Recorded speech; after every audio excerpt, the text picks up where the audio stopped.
Good evening, everyone, and welcome to today's event, a part of the World Series, the World Beyond the Book lecture series titled The Follow Instant, Agents Organ, Voice of Change, Resilience, and Advocacy.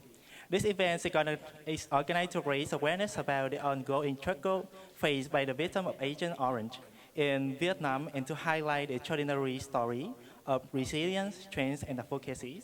My name is Lam Vũ Anh, and I'm honored to be your host of this evening.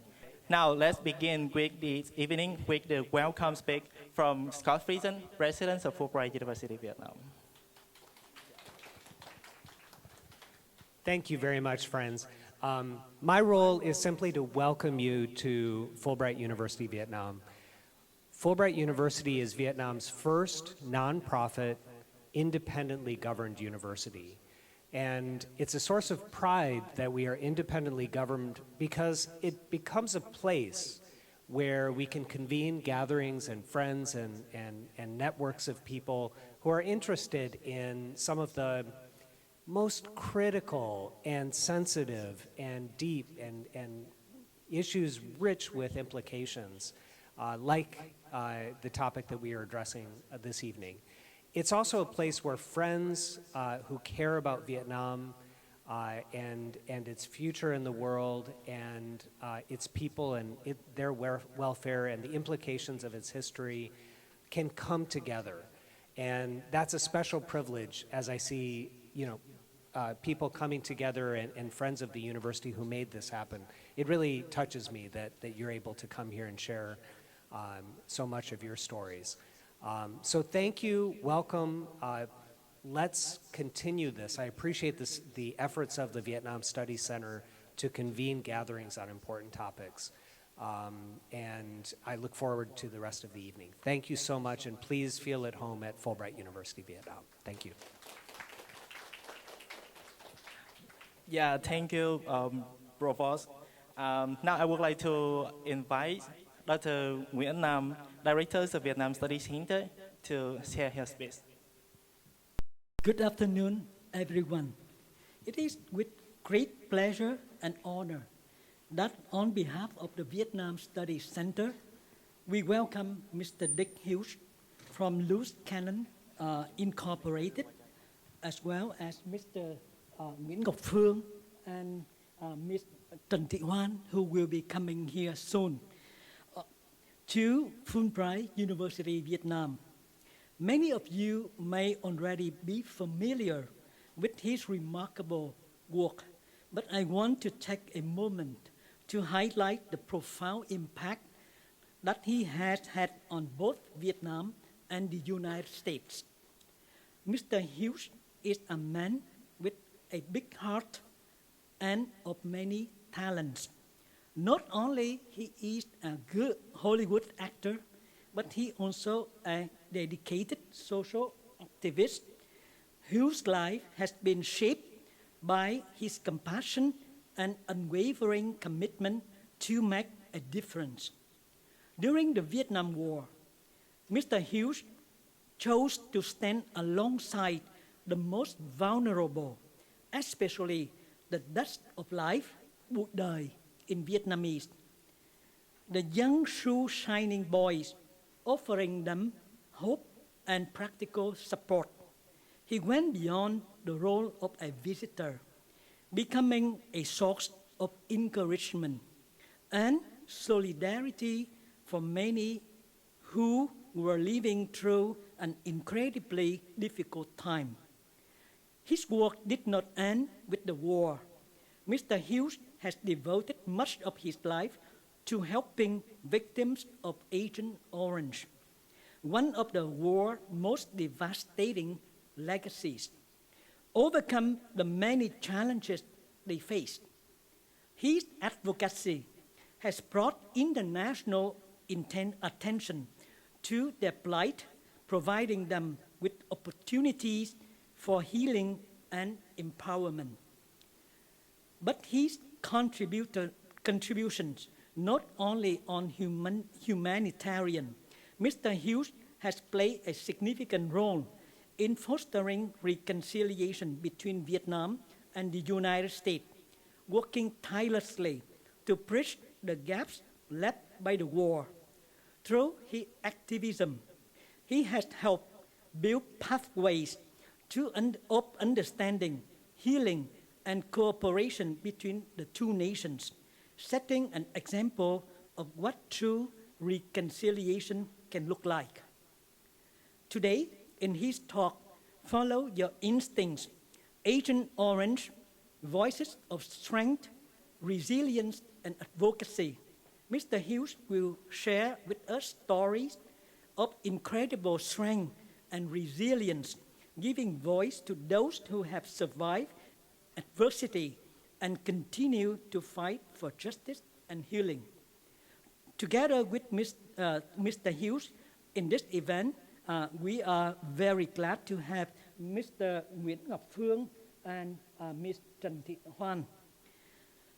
As young Vietnamese born decades after the war, many of Fulbright students may feel disconnected from this part of our history, but it is crucial to understand that the past informs our present and shapes our future. By learning from history, we can better contribute to building a peaceful, compassionate, and collaborative world. Mr. Hughes, we are truly grateful for your presence today, and for your long life dedication to Vietnam and its people.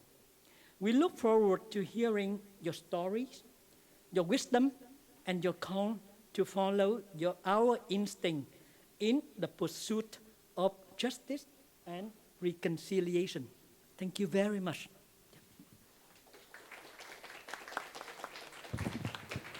Yeah, thank you, Dr. Nguyen Nam, for insightful work. Now, we would like to welcome Mr. Sector Becky, a Brazilian attorney who has participated in law in Vietnam for the nearly 40 years. Good evening, thank you. My task is to introduce Dick. So I could go on, but I assure you this will be a brief introduction. Dick is probably one of the most intense and single-minded people that I know. My wife would say that he's the kind of person who makes things happen, and that's Dick. We met in Saigon in about 1968. I had been in the Navy before that.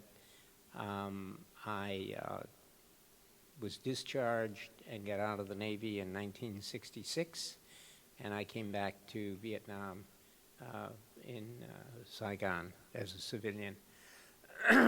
And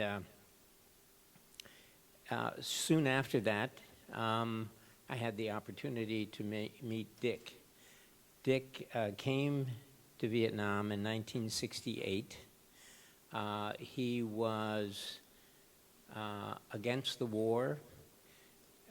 He was single-minded about his position. So instead of marching on campuses or moving to Canada, he came to Vietnam to see what he could do in a beneficial way and how he could contribute. And soon after he came here, we had a chance to meet. Dick will tell you much more, but essentially, Dick, early in his stay, found a need, young boys without parents or without supervision, traveling around Ho Chi Minh City, Saigon, I'm sorry. And they had no shelter, no permanent place to stay, no reliable food. So he founded a shelter in Pham Nhu Lao in Saigon, a place where the boys could come. They could sleep there at night. I think they were able to get one meal a day, no supervision, but a place where they could get out of the street life that they were involved with. So I'm sure Dick will explain more because it's a pretty exciting story.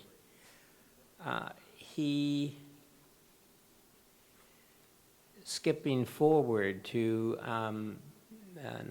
April 1975, when the war was over, Dick decided voluntarily to stay in Saigon and stayed here for another 16 months, I believe. And he survived quite well. Certainly his reputation must have been very helpful when he, during that period, that uncertain period.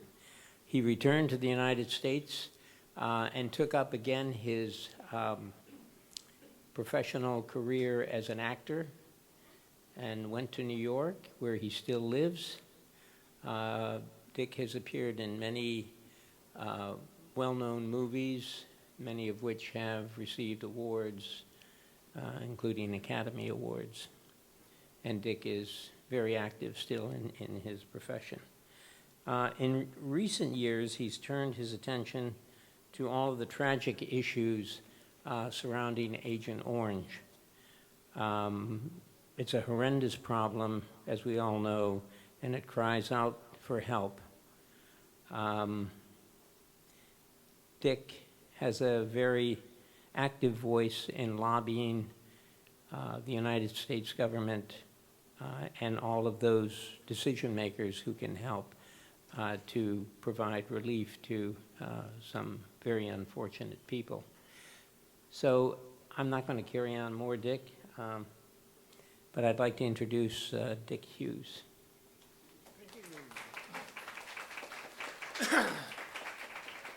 Thank you, Cecil. Thank you so much. This is overwhelming in the sense that years ago, an ABC television cameraman told me about going to Cholon to do some stock footage, and he saw an older gentleman having some soup. And he said, "Uncle, can I film you?" And he said, "Yes, yes, yes." And then, "Could I join you for soup?" And he said, "Yes, yes." My friend was 45 years old. He's a Vietnamese cameraman at ABC. And he said, "Uncle, can I ask you a question? How old you are?" And he said, 80. 80? No, he said, "What does it feel like to be 80? And he paused a moment and he said, "Suddenly 80. And I looked at my camera today on the computer and looked at the dates, and this is suddenly 60. 60 years since in Boston, being an actor, happy to be working, but watching the war every night on television, being very disturbed about the carnage and the suffering, and also getting a notice, an invitation, you could call it, from the US government to join the Army. I had to make a decision. And the decision was to not go into the Army and go to Vietnam. You could call that maybe philosophical dyslexia. But I had no money. I had no affiliation. I was leaving the young lady I was with at the time, my family, but I was determined to do it. So the Boston University News gave me a letter of accreditation so I could go as a journalist. I got some money for the plane. I flew to Tan Son Nhut Airport. When I arrived there, oh, wonderful. Our other speaker is here tonight, Juan.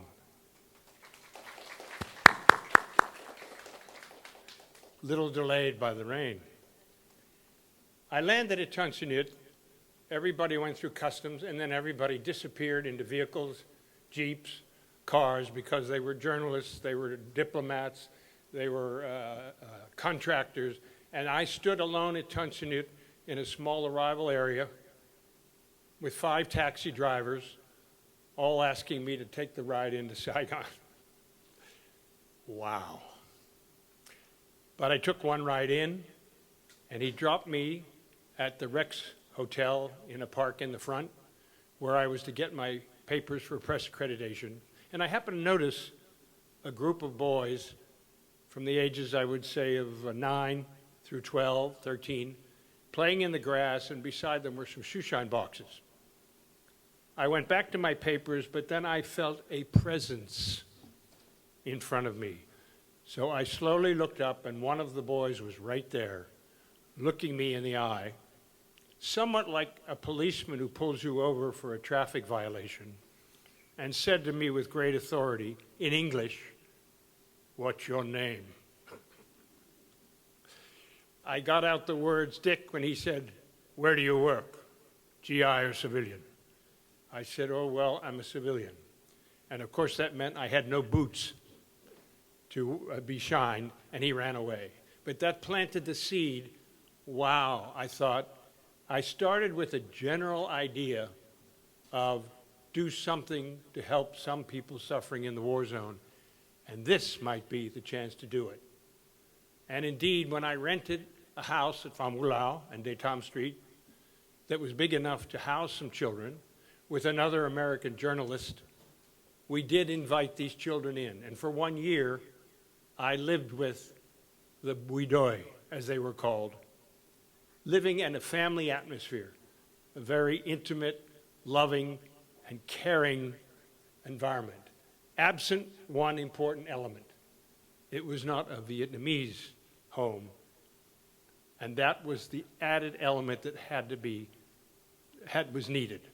And so after a year, I invited some students to come in, take over the house.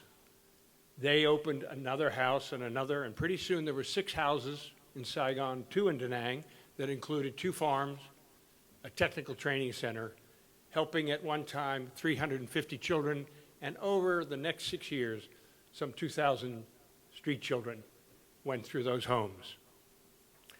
The story is out there in 2 parts, working with the street children, and then later, now my advocacy to try to help victims of Agent Orange. So I'm not going to tell you much about that story tonight, except there's 2 things that I'd like to read to you. One is from a diary of living with the children. The other is from a New York Times op-ed I wrote in 1976 when I got home and wanted to express my feelings of what had happened. But I now want to also ask you all to be co-conspirators in a new project I have, which is to get some well-to-do American, some well-to-do Vietnamese, and ask them to join together in a project called Friends of Agent Orange Victims, to allocate money to projects that are working right now in Vietnam, from Hanoi all the way down to My Tho, that are underfunded, understaffed. People are doing miraculous work helping these victims. When I came here on this trip, I saw a society even more prosperous, cities even larger, but I knew that there was one legacy that yet had to be addressed, the lack of assistance and support. And so I hope that after you read the material out here, you'll try to pick your brain and think, is there someone I could contact, show this material to, have them call Dick Hughes, or I will send them a letter, and we can start raising support in the private sector to supplement what the U.S. government has done, but it's not yet enough. If we can bring up the diary now, I wrote a short piece after living with the street children for 6 months, and the school has kindly taken that Vietnamese translation of it, and we'll put it up here on the board. But what I started writing was, every night I go to sleep thinking, what in God's name will happen when I leave? What will happen to all their needs that I've flushed out? How will they look at me when I go? What can I say? How can I ever do anything again without their haunting memory, their drifting days and nights with nobody? Absolutely nobody. Before it was much easier. They were characters, amusing, enchanting, unique. They flattered me by coming to my house, making lots of noise, filling every room, sleeping one atop the other in heaps of arms and legs and feet. And there were understandings. I had my towel, they had theirs. My bed, they theirs. My soap, and they theirs. My drinking water, and theirs. There were agreements, not without caution. Today I am a part of them. I'm caught. I care so deeply for each last one of them. They are gallant and good, and I cannot fathom where all their love has gone. Not long ago, we started sharing something. Nothing was said, nothing momentous happened, but we all knew it. And my towel began to appear in a soggy heap on the floor, and we began to drink out of the same water pitcher, sleep together, have lovely, boisterous, hammy pillow fights. And I didn't care. They had waited patiently for me, carefully brought me along, tempted me out into the open, and then faced me with their single beauty. I left Vietnam, as Sesto said, 16 months after the war ended. And I went home to my apartment in New York City, and I wanted to write what this experience meant to me. And I had a lot of trouble doing it. Each time I filled a page, I threw it away. And then I started just talking about the individual incidents, the tragedies that happened with the children. For example, a boy named Hum, whose mother and father were refugees in front of our house, using opium daily. And when I had to take Hum to Trhe Cemetery, where his father was crying over the body of his dead mother, I waited a while, and then we left the cemetery. And he looked up at me, his eyes wide with tears. And he said, "Dick, tomorrow you take me go to school." Another boy who was born crippled with withered legs, who crossed his legs on a bicycle he had, held the handlebars, and pedaled the wheels from Pham Ngulau all the way to Can Hoi, and died tragically in an accident a year later, Minh Que. And as I told each of these incidents, when I was 2/3 of the way through, the words came to me. I said, I owe the people of Vietnam so much. They have reordered my life by teaching me simplicity, brotherhood, how to teach, and a reason for carrying on, that it does count. Are we really not going to help them rebuild? When they have such spiritual resources for rebuilding our nation and healing our wounds, are we not going to share? The post-war problems we often only give lip service to are, in fact, enormous. I saw them. Without resources, the Vietnamese people's suffering continues. And I'm at a loss how to tell my own people that Vietnam's needs are our remedy. To say that what the Vietnamese people have to offer us, as they did me, is so great that for our own sake, we must help them. That was in 1976. And now I would be very honored to turn over the stage to our other two speakers. I would just mention that we have some special guests here tonight. We have several of the original Bui Doi from 1968 who we have been in contact with. I hope you'll take a chance to say hello to them. And my landlady, Tim Shao. After I moved out of Pham Ngulau, I moved into Tim Shao's house with her 6 children, very little space. And she became my landlady for all those years. And then when I returned to Vietnam in 2001, 2006, 2016, inevitably Tim Shao showed up at my hotel with food you don't eat enough. So I'm happy to have her, the young men also, and I hope you'll take a chance to talk with them. My card is there. Think about who we could ask in Vietnam to help with the Friends of Agent Orange victims, and it's an honor to have been here. Thank you very much.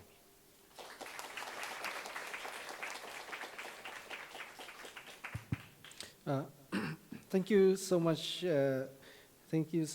Mr. Hughes, for sharing your remarkable journey and tireless efforts for Agent Orange victims.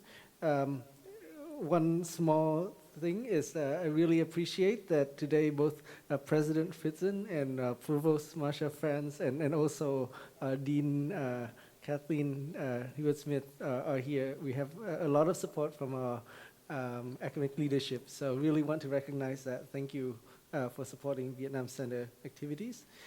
Next, I want to, we have Mrs. Trần Thị Hoan, who is a courageous survivor of Agent Orange and a powerful advocate. She's born with one arm and no legs due to her mother's exposure to the chemical. But Mrs. Hoan has defied the odds to become a technician at Tuzu Obstetric and Gynecological Hospital in Ho Chi Minh City. She is also a public speaker and IT professional who works tirelessly to raise awareness for Agent Orange victims. Her story of determination and success is truly inspiring. So, Ms. Trần Thị Hoan.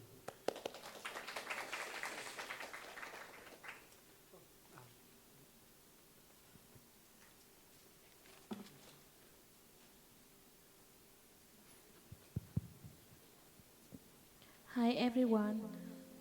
I'm sorry because I'm a little bit late because of traffic.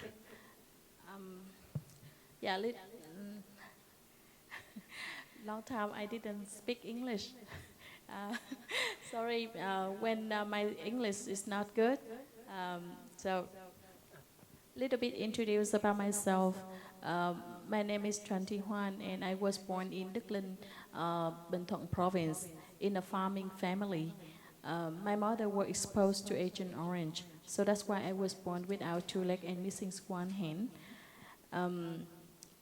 At that time, until I was 8 years old, I lived in my hometown, and very difficult for me to play with the other children and go to school.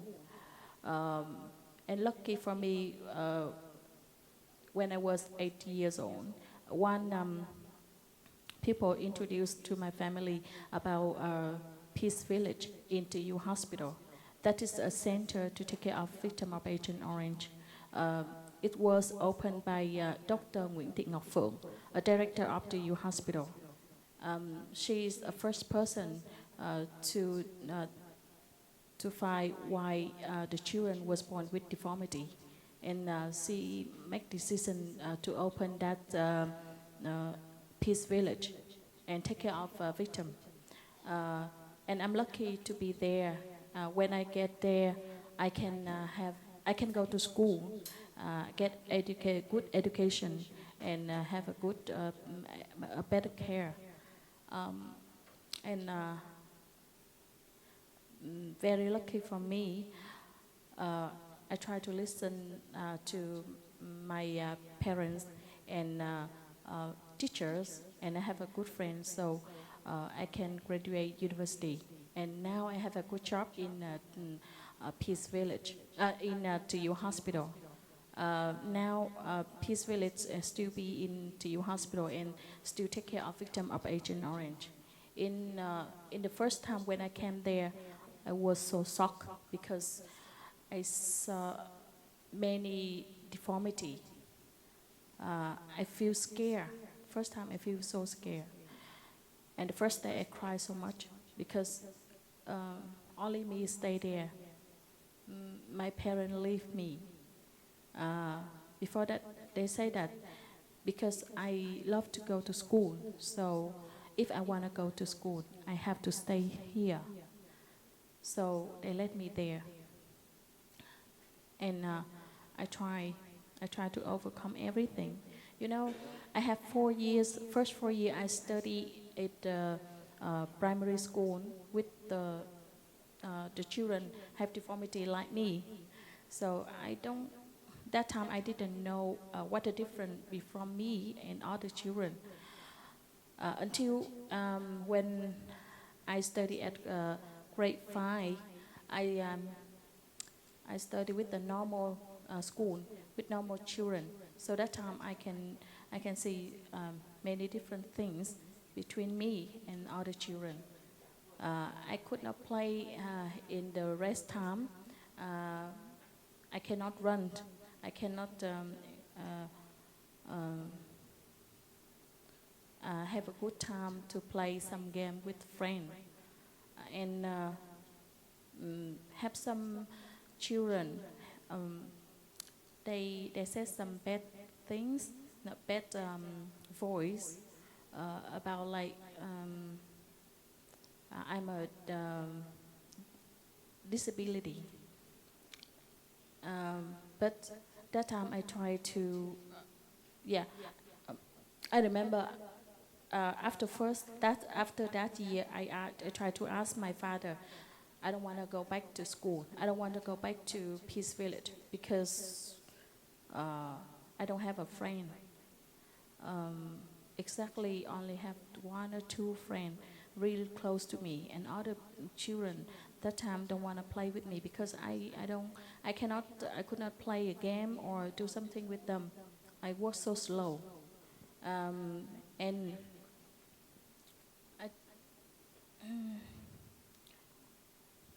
that time I asked my father, and he said to me, he kept quiet in 5 minutes, and then he talked to me.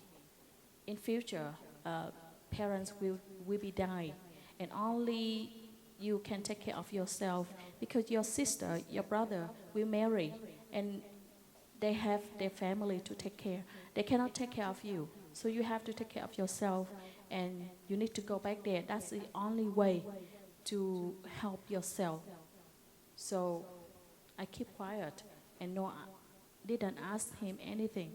I tried to go back Peace Village and always miss what he said to me that time until now.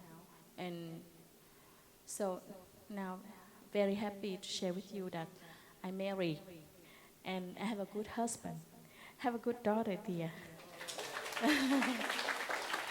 I have a good job.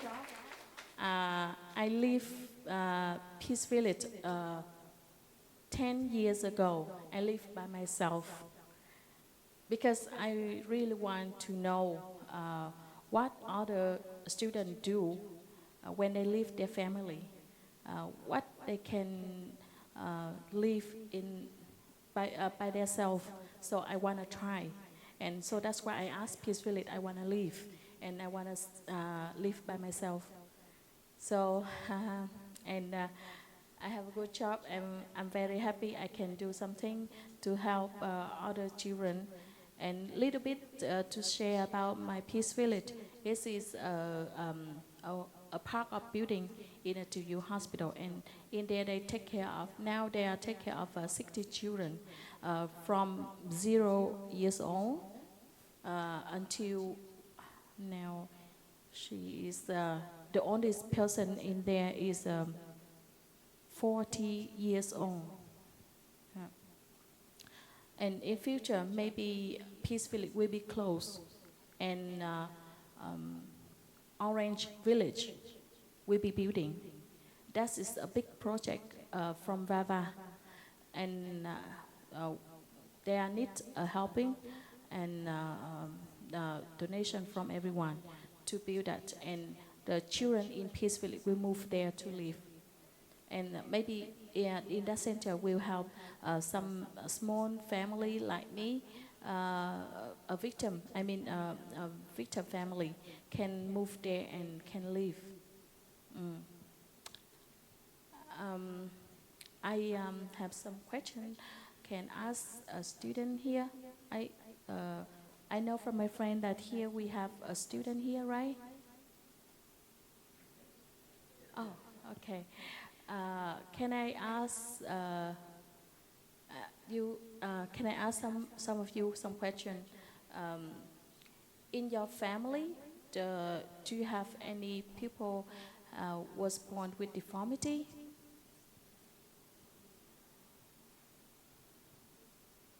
Or in your school, do you have any friend have deformity?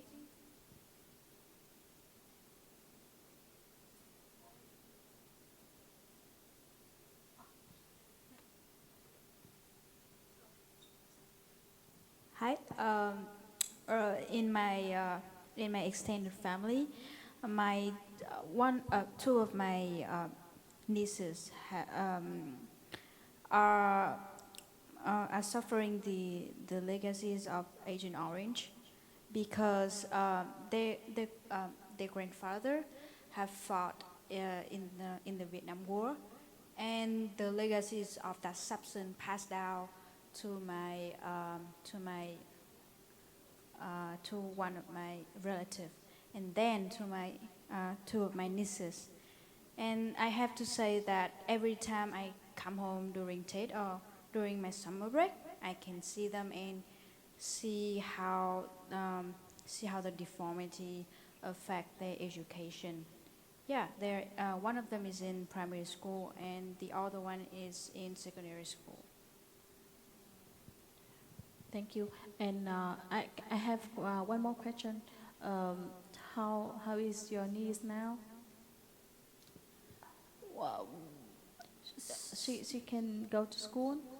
yeah, they are going to school at the moment, but I have to say one of them is suffering more because their head. I don't know how to describe, but compared to other kids, one of their head is bigger than normal. So that needs came to my relatives and complain about the discrimination they have gone through during their first year in primary school. And before today, did you hear anything about Agent Orange? And do you know the consequences of the word with the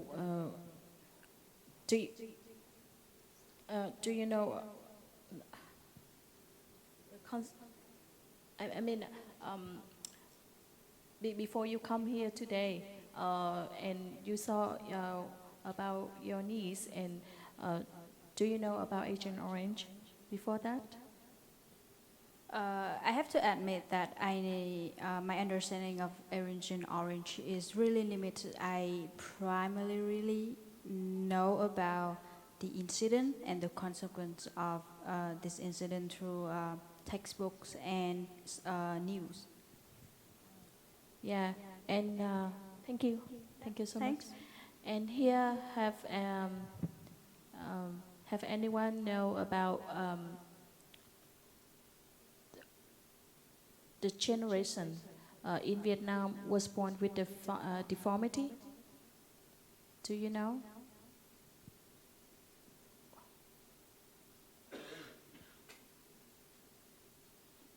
Yeah, I share with you. In my peace village, have the fourth generation was born with deformity. So I mean, as the consequences of the dioxin Agent Orange, very terrible. You know, before I marry, the first time I came to the New York, exactly come to America, my best friend is Myrtle Redner. She passed away nearly 2 years ago because of the accident. I came to the America in 2008, and that time my English very bad. I tried to practice with her for 1 week, and in the English environment, I improved day by day. And I stay in America for first trip is 1 month, and that time I learn about Agent Orange a lot. And when I know about the consequences, I was very scared because that time I really hope that in future I will meet a good husband. But I also worry about the health of my children. If my children have deformity like me, I scare and I share that with Mero, and she said to me that just leave it, and we will see in future. And maybe when you get married, the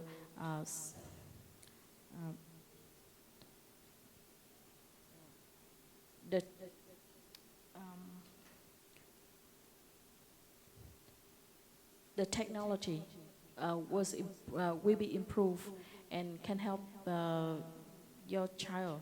So I leave it, and when I marry, and when I know I'm pregnant, I was very scared. You know, day by day, I wait until the baby was 3 months, and after doctor said to me that this is a girl and she's very fine.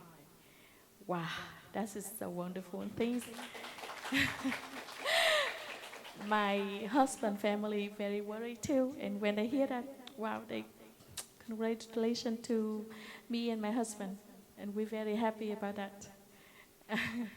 Thank you very much. Thank you for hearing my story.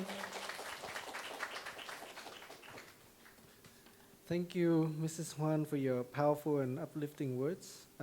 Our final speaker is Mr. Nguyễn Ngọc Phương, a second-generation victim of Agent Orange. Born in Da Nang in 1981, Mr. Phương life has been marked by resilience. Standing at just 95 centimeters tall and weighing 20 kilograms due to dioxin exposure, he works at the Da Nang Association for Victims of Agent Orange, or DAVA, as a vocational teacher where he trains children in incense making. Mr. Phương is also a passionate advocate, frequently working with international organizations to raise awareness about the ongoing effects of Agent Orange. So, Mr. Phương, please.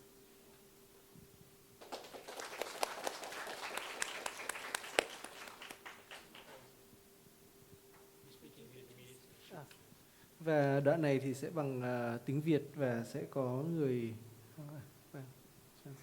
Xin chào tất cả các bạn. Hello everyone. Và hôm nay tôi rất là vui khi được ở đây cùng trò chuyện với các bạn. Today I'm very happy to be here among you to have a conversation with you.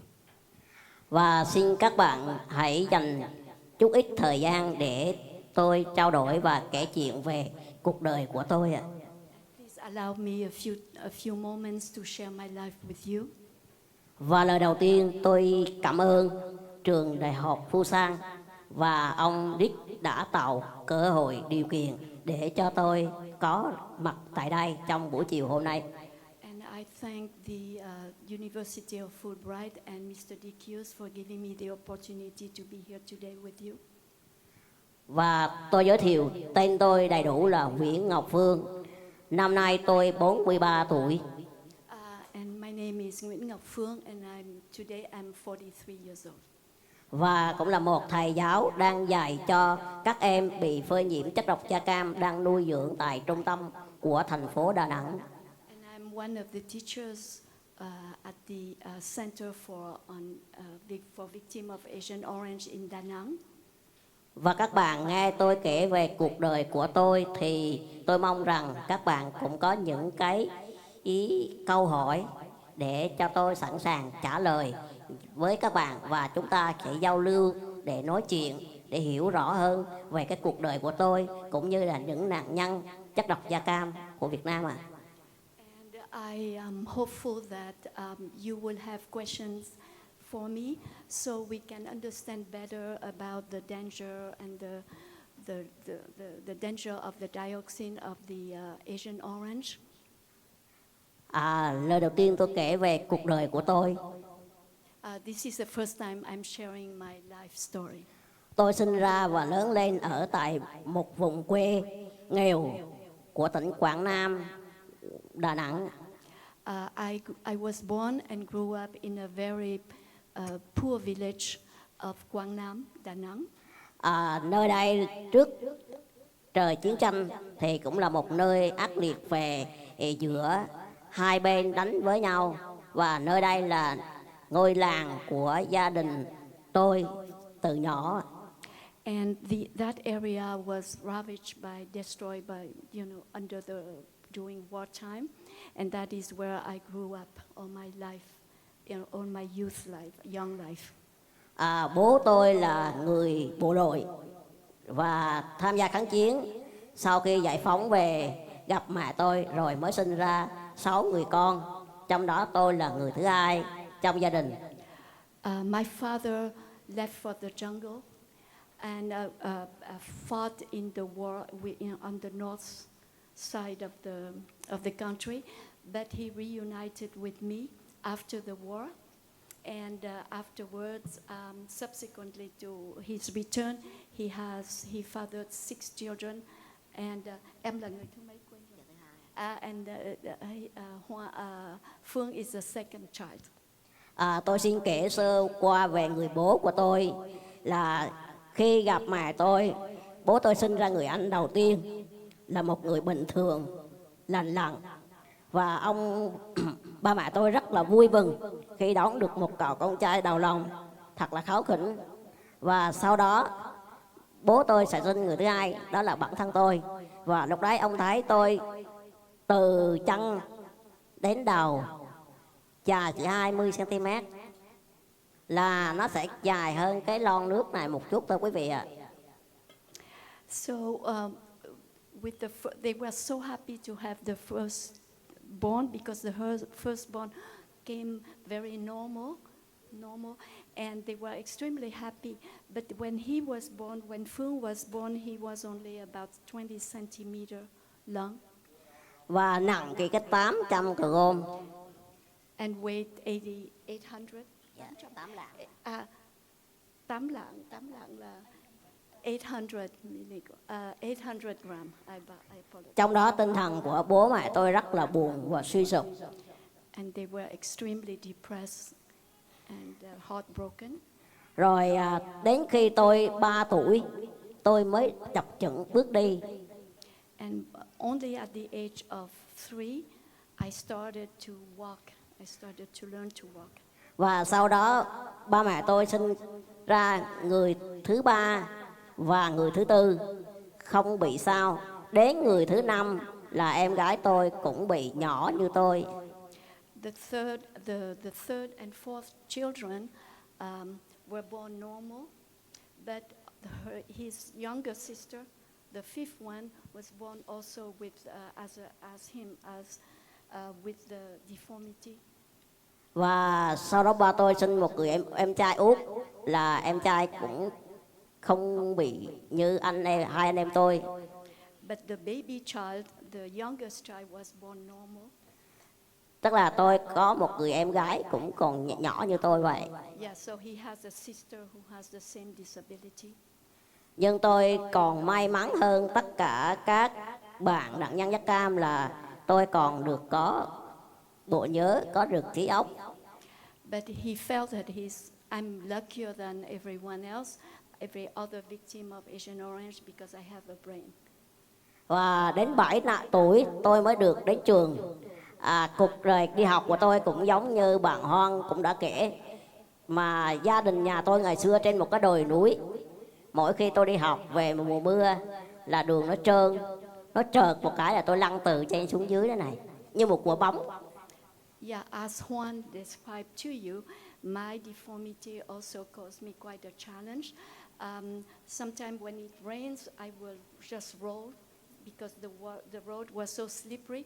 I would just roll from the top to the bottom of the hill. Và tôi được có đón nhận được nhiều người bạn, lúc đó mới dắt tôi lên. Và các bạn đó là cõng tôi trên vai của người bạn đấy, tôi ngồi đấy. Và tiếp tục con đường học tập của tôi được 5 năm.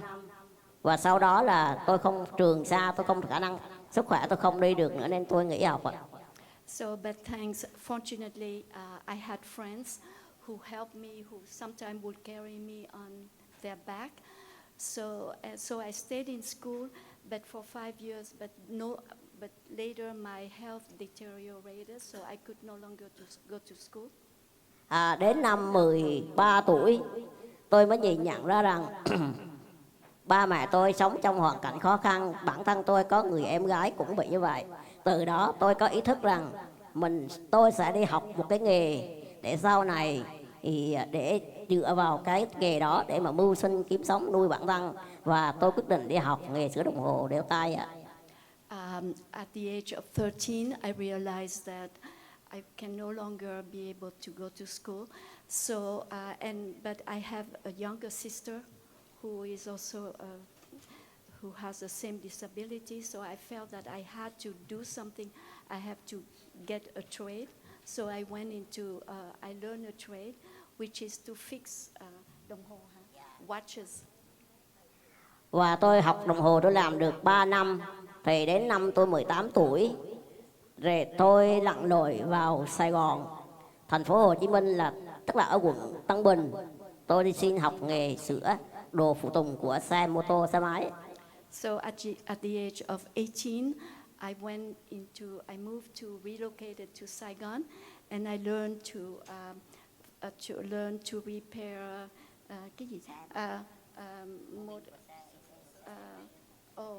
to fix motorcycles and I'm sorry, I don't know. Và chỗ đó tôi may mắn được gặp ông thầy. Ông thầy rất là thương tôi, thấy một người nhỏ bé mà từ Đà Nẵng vào Sài Gòn xin việc, ông nhận ngay và ông dạy cho tôi làm, và tôi được sống ở Sài Gòn 10 năm. Sau đó rồi tôi mới trở về lại Đà Nẵng. So he had a teacher took him under his wing and taught him the trade. And he stayed in Saigon. He worked with that trade for 10 years, 10 năm, for 10 years, and then he returned to Đà Nẵng. Và 18 tuổi là tôi vào Sài Gòn, đến 28 tuổi tôi trở về Đà Nẵng. Và lúc đấy tôi được Hội nạn nhân chất độc da cam của thành phố Đà Nẵng mời tôi vào để dạy cho các bạn bị phơi nhiễm chất độc da cam đang nuôi dưỡng tại trung tâm ạ. So at the age, he was from 18 to 28. I was in Saigon, 28. At age 28, I returned to Da Nang, and I worked for this agency that took care of, that is helping, supporting the victim of Agent Orange. So they let him teach those, victims, young victims of Agent Orange at the center. So he was a teacher. He has been a teacher. Khi tôi vào trung tâm rồi, tôi thấy các bạn ở tại trung tâm. Tôi không tưởng tượng ra rằng các bạn ở đây, các bạn còn thiệt thòi hơn tôi rất là nhiều. Bởi vì các bạn bị thiểu năng trí tuệ và các bạn bị khiếm thính. Có nhiều bạn là cũng không kiểm soát được cái hành vi của các bạn ở trung tâm. Còn tôi lúc đấy tôi rất là bất ngờ và rất chi là cũng bị sốc, bởi vì bản thân tôi bị như thế này. Nhưng mà tôi vào Sài Gòn tôi làm thì tôi chưa bao giờ tôi nghĩ tôi là người khuyết tật. Tôi luôn luôn lúc nào cũng nghĩ tôi là người bình thường. Mà khi tôi vào thấy các em, tôi không kìm nổi được cái cảm xúc của tôi ạ. When I was in Saigon, I just feel that I'm like everyone, normal like everyone. But when I went to Da Nang and I worked for that center, I was so shocked, knowing that many of the victims have, in addition to their deformities, they are mentally disabled, they have underdeveloped mentally. So he felt that he was so much luckier, that he was so much luckier than those kids. Rồi tôi thấy các em ở đó, tôi cần tôi có sự sẻ chia và giúp đỡ. Những gì tôi học ở ngoài đời, tôi học ở Sài Gòn, tôi học ở người bạn này, người bạn khác, mỗi người một chút. Tôi tích góp lại, tôi chia sẻ cho các em, tôi hướng dẫn cho các em. Và tôi đã gắn bó ở trung tâm đến nay là hơn 16 năm rồi. And I felt compelled when I saw those children. I felt compelled that I have to be with them. I have to teach, devote myself to them. And so he has been in this center has been working for 16 years now. Hồi trước đây thì tôi lớn lên, tôi cứ nghĩ rằng một ngày nào đó tôi sẽ lập gia đình tôi sẽ có vợ. Và ước mơ của tôi cũng sẽ có những đứa con, trẻ con để mà được vui đùa trong gia đình. Nhưng mà rồi khi tôi thấy được tiếp xúc được với các bạn cùng hoàn cảnh chất độc da cam, từ đó tôi không nghĩ có giờ nữa. I have always dreamed of having a family, having a wife, having children. But after being with those children, I realized that I could no longer live that dream. Vì tôi sợ rằng bản thân gia đình của tôi có một người em gái rồi. Tôi có vợ, có con, tôi sẽ sợ rằng cái di truyền này nó có qua thế hệ thứ 3 và thứ 4 nữa thì nó sẽ vất vả cho bản thân tôi cũng như một đứa trẻ đó, và tôi đã bỏ ý định. Because I felt that if I had a family, I could pass on my disability to my children, and because of that, he could not bring himself. I could not bring myself to think of having a family. Cho nên bây giờ tôi cũng mong muốn làm sao để làm một cái điều gì đó nó tốt đẹp và để đem đến cái niềm vui cho những mảnh đời của các em nạn nhân da cam ở tại trung tâm mà tôi đang làm việc. So I decided that I would devote my life to helping those children that at the center, to bring them happiness, to bring them some kind of, comfort. Ở trung tâm nó có nhiều bạn có thể là lớn tuổi hơn, có nhiều bạn cũng lớn tuổi hơn tôi, có nhiều bạn cũng nhỏ, nhưng mà tất cả trong cái suy nghĩ của các em ở trung tâm đều là giống như một đứa trẻ lên 3. Các em không thể biết được là mình bao nhiêu tuổi rồi mình hành động như thế nào. Tôi thấy là rất là đáng thương, cho nên tôi đem cái tình yêu thương của tôi đến để chia sẻ cho các em, trò chuyện với các em. Those members could be younger or older than me. However, I feel that they are mentally a bit incapacitated, so they couldn't decide, they couldn't think, they couldn't function normally. So I want to devote my life to helping them. Và tôi rất là vui vì điều đó, bởi vì được cái sự quan tâm của giám đốc hội nạn nhân da cam cũng như tất cả anh chị em đồng nghiệp của tôi đều dành tình yêu thương, sẻ chia, giúp đỡ cho tôi. Chính vì cái đó mà cái động lực để mà tôi vượt qua hết tất cả sự khó khăn và tôi gắn bó cùng với các em ở trung tâm. And I have to acknowledge the support from everyone, for the staff at the center, who gave me the motivation to continue, the encouragement to continue my work, because they were so helpful. They gave me the support that I needed. Và tôi hiện đang biết rằng như ông Dick và cũng giống như tất cả một số người cũng kêu gọi để mà nói công ty của chất độc da cam để có trách nhiệm với nạn nhân da cam của Việt Nam.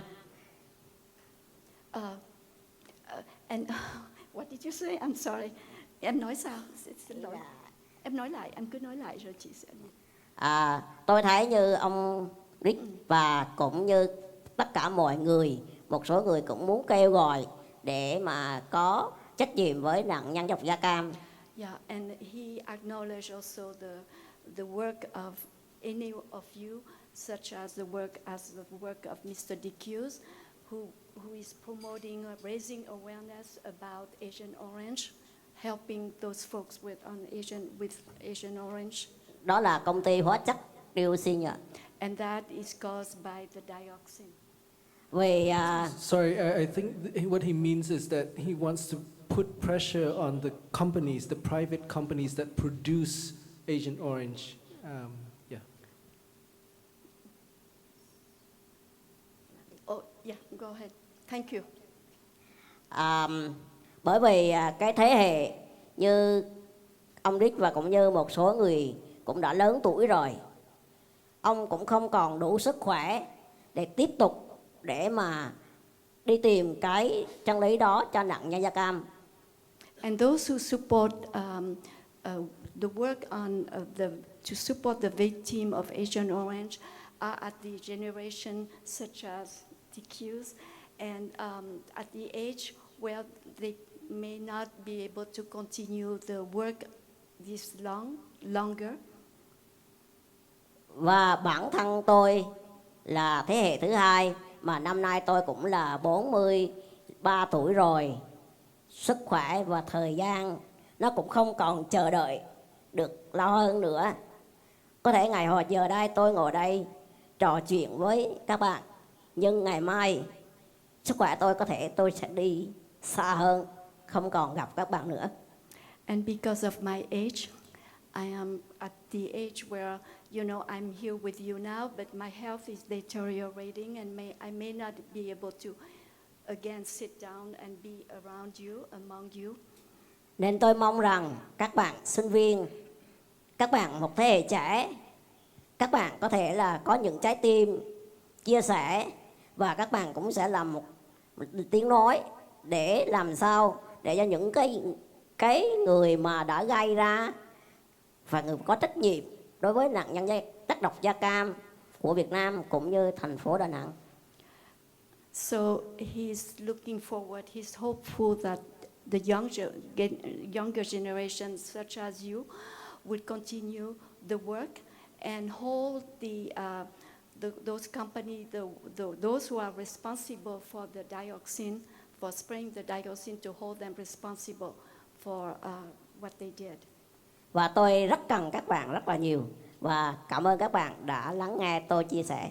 And I thank you very much for being here, for listening to me. And I wish you well. Bây giờ các bạn có những câu thắc mắc, có những cái câu gì muốn nói với tôi thì tôi cũng sẵn sàng để mà trao đổi với các bạn ạ. So at this point, if you have any question, he's welcoming your question. And Xin phép với anh Phương là có thể mình sẽ đưa cái phần hỏi đáp sang phía sau một chút. Mình sẽ bây giờ xem nhanh một cái phim về gọi là The Tale of Anne Fuchs House. Okay, so we'll move the Q&A session in for about 10 more minutes. We just have a very quick video screening of The Tale of Anne Fuchs House. Okay, thanks.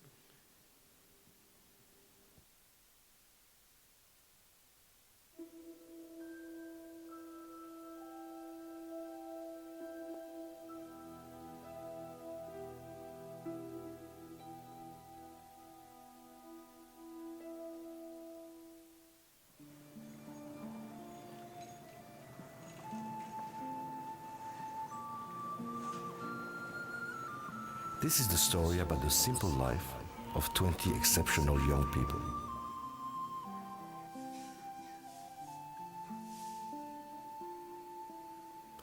The story of a man who dedicated his life for the well-being of his adopted family.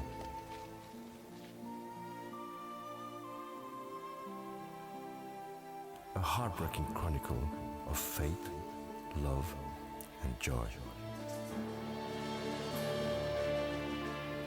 A dignified tale of courage and pride.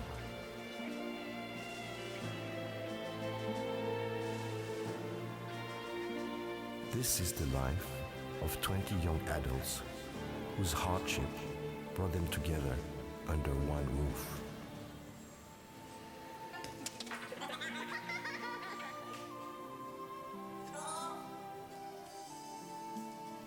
Special human beings whose disabilities brought them together as a family.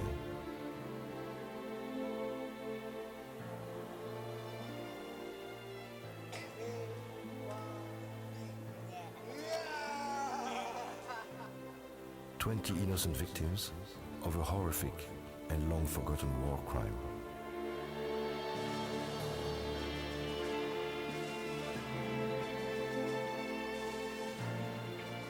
20 out of 500,000 officially claimed victims of the Agent Orange biological warfare.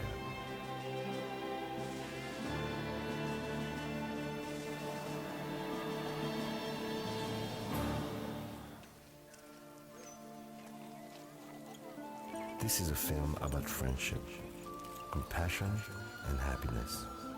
About ordinary people living an extraordinary life in spite of their misfortunate physical condition.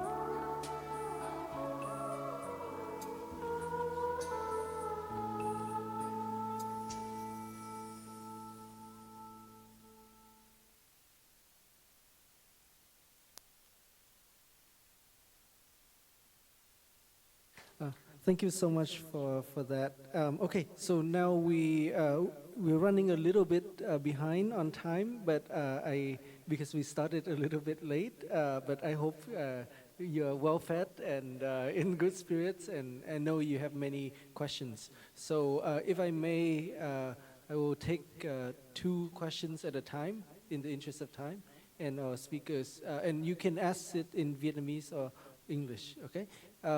Vậy bây giờ mình có cái phần hỏi đáp và mình có thể hỏi bằng tiếng Việt hay tiếng Anh đều được, và em xin phép lấy 2 câu hỏi một lúc để mình hỏi đáp được nhanh hơn.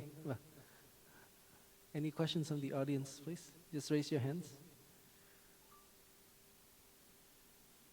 And you can say which speaker you are asking the question to. Có câu hỏi nào thì mọi người cứ giơ tay và có thể nói trước là hỏi diễn giả nào hôm nay.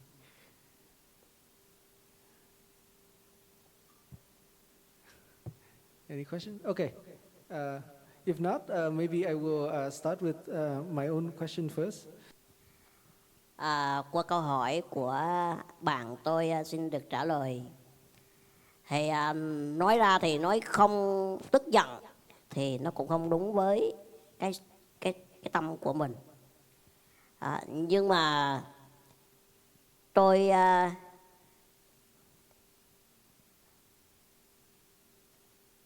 đáng lẽ ra nếu như không có cái đó ngày hôm qua thì ngày hôm nay tôi phải là một người bình thường, một người lành lặn, và tôi cũng có thể làm những cái điều, những công việc mà tôi cũng không thể ngày hôm nay tôi không làm được, tôi phải nhờ những người khác.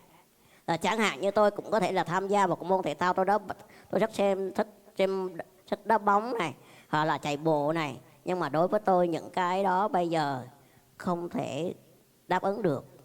Cho nên là nói tức giận thì tôi cũng có một chút, nhưng mà bởi vì quá khứ mình tính hướng tương lai và mình mong tốt đẹp hơn, chứ mình không có nghĩ là cái hạt thù đó. So, if I may translate my question, I asked today, the 2 speakers here have, the 2 Vietnamese speakers have shared many of their emotions and their efforts at overcoming challenges, and I asked whether they have any negative emotions like anger or hatred at any point in their life or in their journey. And Anh Phương said that, has just shared that you cannot say that I did not have it at some point. I certainly had it. Growing up, I understood that without this exposure, I would have been a normal person, and I would have been able to play soccer and enjoy many other great things in life. But I've chosen to move beyond it and move in a more positive, constructive direction in life. Yeah. Tôi nói đùa thêm một chút là đáng lẽ ra lúc này tôi là một người đàn ông cao to, đẹp trai, và đi ra đường có những cô gái cũng có thể nhìn tôi, chứ không phải là tôi ngồi ở đây như bây giờ. if I had not been exposed to Agent Orange, I would be extremely tall and handsome. All the women in the room would look at me and they'd be like, wow, this guy is amazing.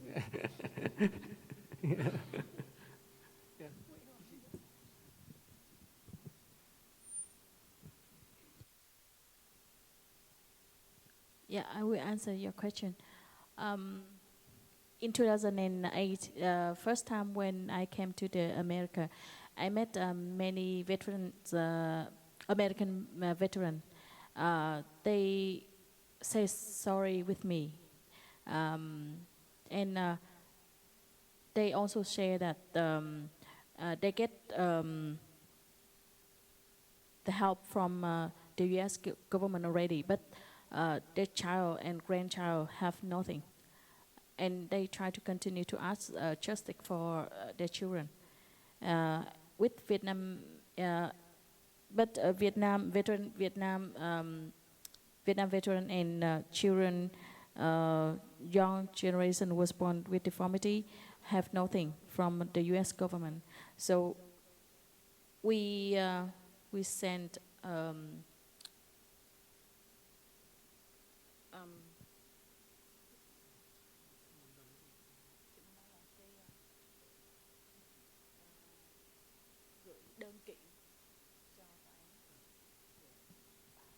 So they sent they wanted to sue the companies or the U.S. government. We sent it to the court. A lawsuit. Yeah. Who's the defendant? Who? The companies. Yeah. And we asked a justice for victim, but the court paid back with no reason. So it made me angry. And I remember that time the Obama president, he tried to become president that time, and he wrote a letter for his daughter. I read it, and that time I was very moved with his letter, and I tried to write a letter to him to ask why the court doesn't read or doesn't allow anything what we sent to them, and of course he was busy, so I have no answer from him. Little bit disappointed, but anyway, he's a good father and a good president, and from that trip, I think because the war is in the past, and it is no important now, because now the peace is most important for everyone in over the world, and the victim, we need a help and very need responsibility from the chemical company, but here we have support from our government, and the support and share from everyone, and that is the lucky for victims. And of course we need more, because in Vietnam have many, I don't remember the number exactly from how many victims of Agent Orange in Vietnam, but I just know that is a big number. And during the time I study with the normal children, of course I met some bad friend, I mean that, because they don't want to play with me. But also I have another best friend. They play with me, and a good teacher. And when I met a first love, his family discouraged our relative. That time I feel disappointed for 4 years. It's a bad time with me. I always ask why they don't give me opportunity to show them what can I do. They just say no, because I I'm a disability. I'm a disabled people, and maybe my children was born with deformity too. So, but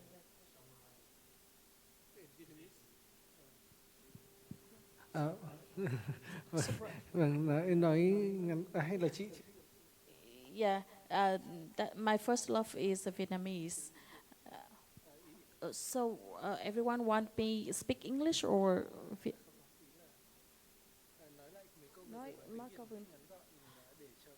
Okay, I will speak Vietnamese a little bit short. Thực sự là với một cái mình đã gặp một cái mối tình đầu và mình đã bị rơi vào cái trạng thái là thất tình từ 4 năm lần. Bởi vì thất vọng vô cùng khi mà cái mối tình đầu mà rất là thơ ngây, và gia đình của anh ấy cũng rất là tốt. Tuy nhiên là khi mà đề cập tới là đó là một tình yêu chứ không phải là tình bạn nữa, thì gia đình của anh đã cấm cản và nói là không có chấp nhận anh yêu người ở xa và yêu một người khuyết tật. Thì suốt 4 năm liền mình cứ tự hỏi trong cái đầu mình là tại sao gia đình anh ấy không cho mình một cái cơ hội để chứng minh là mình có thể làm được gì và mình không làm được gì. Mình có thể sống như bao người phụ nữ khác và mình cũng sẽ có con như bao người phụ nữ khác. Thế tại sao không cho mình cái cơ hội đó mà ngăn chặn ngay từ đầu? Thế là suốt 4 năm liền như vậy. Nhưng sau cùng thì mình cũng nhìn thấy được nhiều cái câu chuyện tình yêu rất là tốt đẹp từ những người có cùng hoàn cảnh. Nên mình bỏ cái suy nghĩ đó, mình nói thôi, biết đâu trong tương lai mình sẽ gặp được một người chồng tốt hơn thì sao, một gia đình chồng tốt hơn, yêu thương mình nhiều hơn. Thế là từ đó mình quên, mình bỏ đi được cái thất vọng trong cái tình yêu đó, và mình luôn tin rằng trong tương lai là mình sẽ có một tình yêu tốt đẹp và ông trời đã thương mình, cho mình một người chồng tuyệt vời. We have two questions there. Could we run some mics over? Yeah, both of the ladies behind you. Yeah, thank you. Dạ, em có một câu hỏi cho chị Hoang và anh Phương là trong trải nghiệm sống của anh chị ấy, ngoài cái lý do mình biết rất là rõ nguyên nhân là mình có khuyết tật đến từ chất độc màu da cam ra, thì trong cái trải nghiệm sống của anh chị có cái điều gì khiến cho anh chị cảm thấy mình khác biệt so với lại những cái người khuyết tật khác?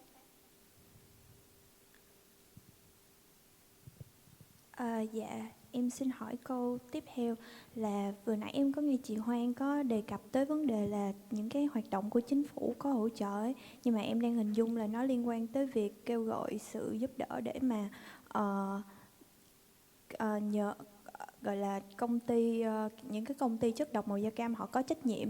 Nhưng mà em muốn hỏi ở cái khía cạnh đời sống và gọi là cái góc độ cá nhân ấy, thì trong thời gian thế hệ của các anh chị thì cụ thể là những cái hoạt động nào hoặc là những cái hình thức nào mà nhà nước Việt Nam họ đã hỗ trợ mà mình đã nhận được và cảm nhận được, thì ngoài ra là có còn cái hoạt động, tức là kiểu những cái đó nó có thể tốt hơn như thế nào, có cái nào nó có kiểu là mình kỳ vọng nhưng mà nhà nước họ có chưa, những cái hoạt động hỗ trợ nó chưa có đáp ứng đủ.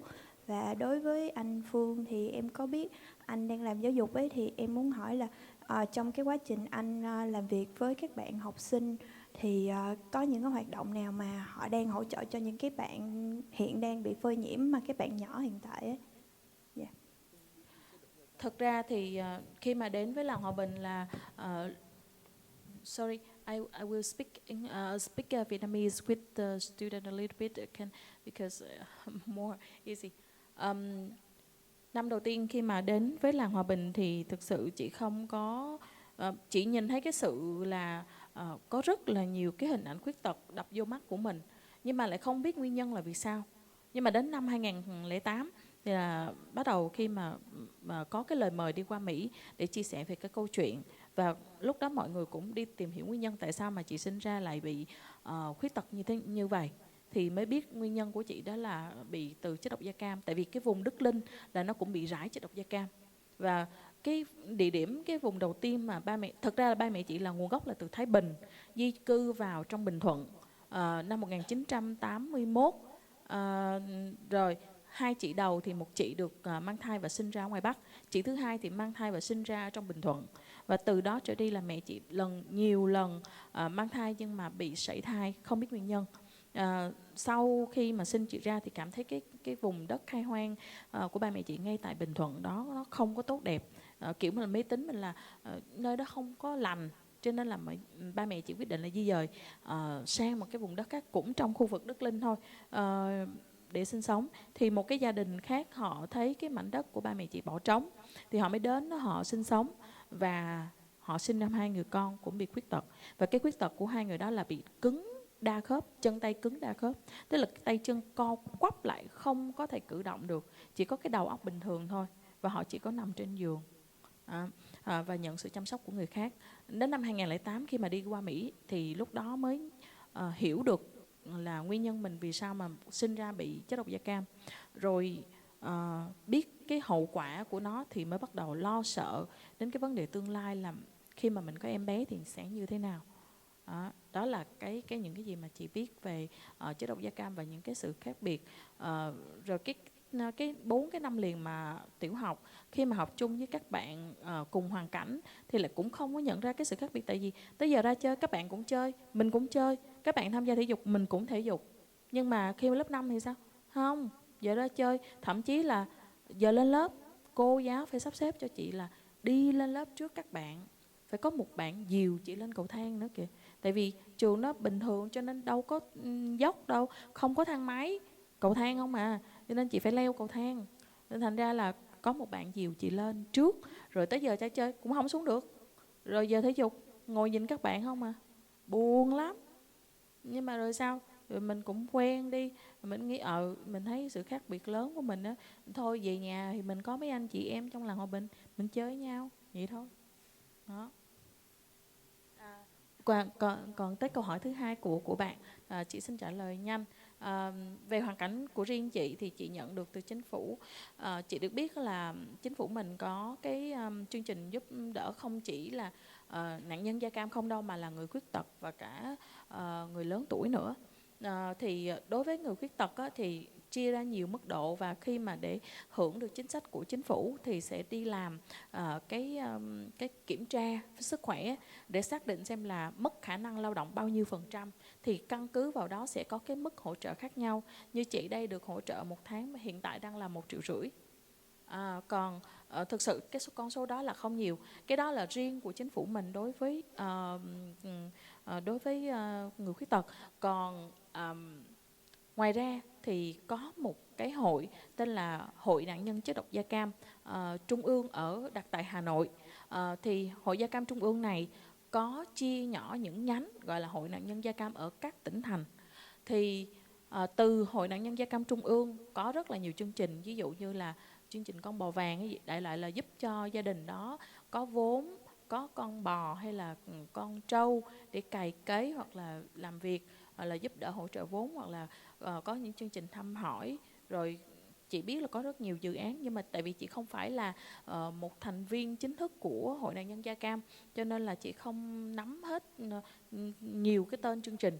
Thì nếu mà mình tìm hiểu sâu hơn thì mình có thể đến 333 Trần Hưng Đạo, thành phố Hồ Chí Minh, ở quận 5 là văn phòng của Hội Nạn nhân da cam thành phố Hồ Chí Minh. Tại đây thì có mấy bác là từng là đại tướng, đại tá, bây giờ khi mà về hưu rồi là tình nguyện làm ở Hội Nạn nhân da cam để giúp cho nạn nhân da cam. Còn chương trình nhiều hơn thì chắc là anh Phương làm ở Hội da cam thì chắc nắm rõ hơn. Thì xin anh Phương chia sẻ. Sorry, em dịch luôn nhanh. Okay, so I'll translate all that quickly. So the two questions first is compared to other children with disabilities or other people with disabilities, do you, as victims of Agent Orange, feel anything different from them? And the second question was, so we know that the companies should take responsibility, but what other forms of government support do you currently have? So answer to the first question. First, I actually thought I was just another disabled child. Only around 2008, when I was invited to the U.S. to participate in this case, did people actually become more aware of this. And I realized that my family in Binh Thuan, which had this land which had significant Agent Orange exposure, we actually moved away, my parents actually moved away from that land, and the next family that came also had children with, they gave birth to two children with significant disabilities. As for myself, I had a lot of accommodations that were needed in school. The government actually extends support to all disabled and elderly citizens. You just need to take a health checkup, which determines really your ability to work, which is what determines the help.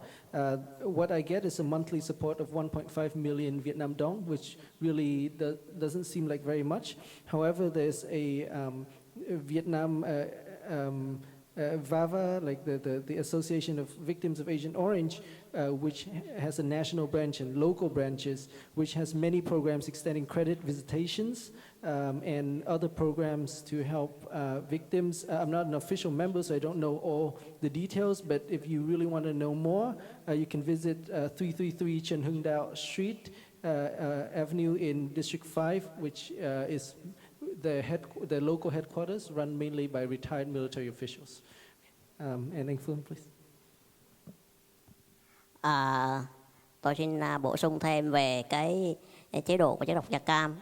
Thì đúng như chị Hoan nói thì Hội nạn nhân chất độc da cam của thành phố Đà Nẵng cũng hoạt động cũng tương tự như vậy. Thì cứ mỗi một năm thì hội cũng vận động kêu gọi sự giúp đỡ của cộng đồng và xã hội đóng góp vào. Rồi hội cũng hiện nay thì trên địa bàn của thành phố Đà Nẵng thì hơn 5.000 là nạn nhân bị ảnh hưởng của chất độc da cam, con số rất là lớn.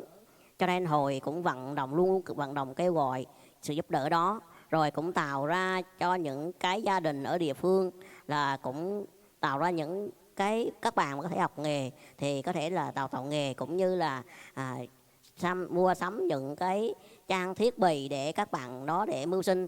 Các bạn còn làm được, còn hỗ trợ cho gà hay là heo hay là bò, kể cả làm nhà tình nghĩa cho những cái đối tượng đó.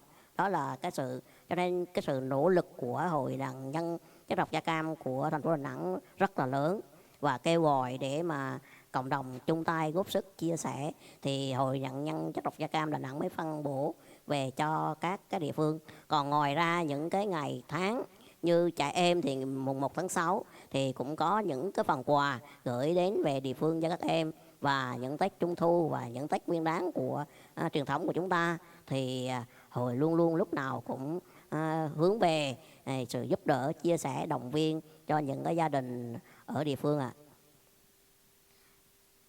I would like to add, because part of the Da Nang Association for Victims of Agent Orange, we do an annual fundraising.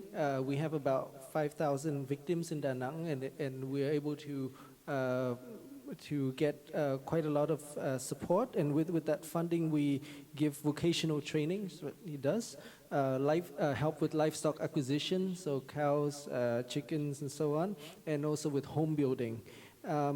We really focus on mutual aid and community aid, and on significant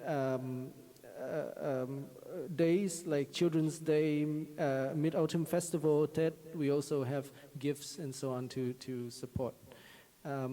So I think we're running quite significantly over time now. If I may, I'd like to impart some final remarks. Thank you so much, everyone, for staying. I can see so many people turned out today, and thanks so much to Vietnam Center for organizing, and for all of you for staying really until the end. This has been such an eye-opening and important program. I want to share on the slides, if you will.